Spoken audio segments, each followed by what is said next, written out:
Hello friends, Adam here with FED. So Engage is going to have some online functionality.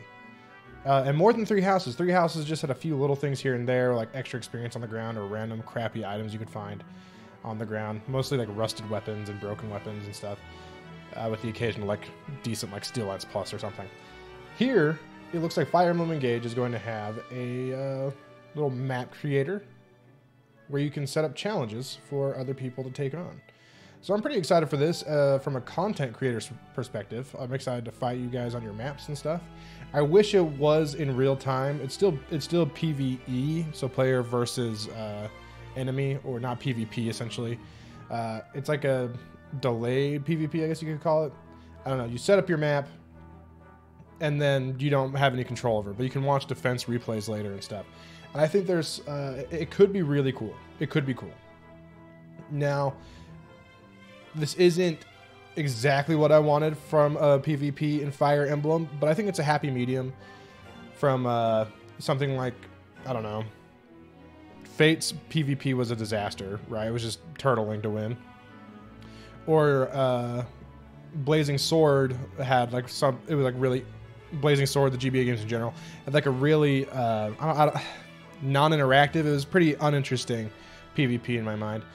But this seems to be a nice middle ground. I wish we would have gotten something like Shadow Dragon. Shadow Dragon had a really cool player versus player online stuff. It was Fog of War, so you didn't know what your enemy was doing, which is good for this kind of thing. It had like a map objective. You were trying to seize a point, or you could win by just killing all the enemies. So like there were things you had to do. There were things that you had to push forward and get to, so turtling wasn't an option. Whereas that's kind of how Fates was. But here, when you're playing against the enemy, it makes it so you can kind of do what you want and play the game the way you want. And the enemy will just have the AI that you're used to fighting against on your normal maps. So that's cool and all. And I'm excited to play, like, again, I'm excited to play your maps and make my own and see if you guys can beat my characters and stuff. It'll be cool. It will be cool that way. But the thing I'm more excited for, I think, at this point is this. This is, I think it's called Tempest Trials Plus or something along those lines. Essentially, you pick a scenario, right?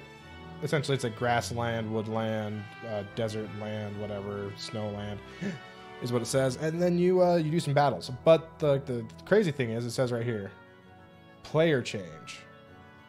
So it's going to be an online co-op mode.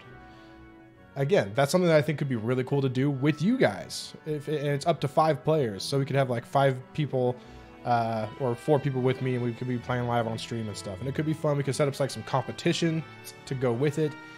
I'm really excited to see what we get from this, and maybe it'll evolve into a PvP at some point, a good one, hopefully, with like objectives and things.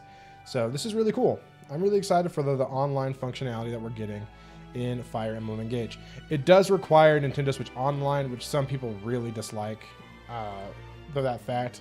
But, you know, it's 20 bucks a year, and ultimately, if it allows you to have fun with friends, I think it's worth it. So, yeah. What do you guys think? Do you think the online functionality stuff is cool? Do you think it's going to work well? Yeah, just leave your thoughts in the comments. Make sure to subscribe to the channel if you're not, and like the video so other people can find it. So, yeah, thanks, guys. Hope you had a happy holiday season, and I hope you continue to be safe and happy and all that. And I'll catch you next time.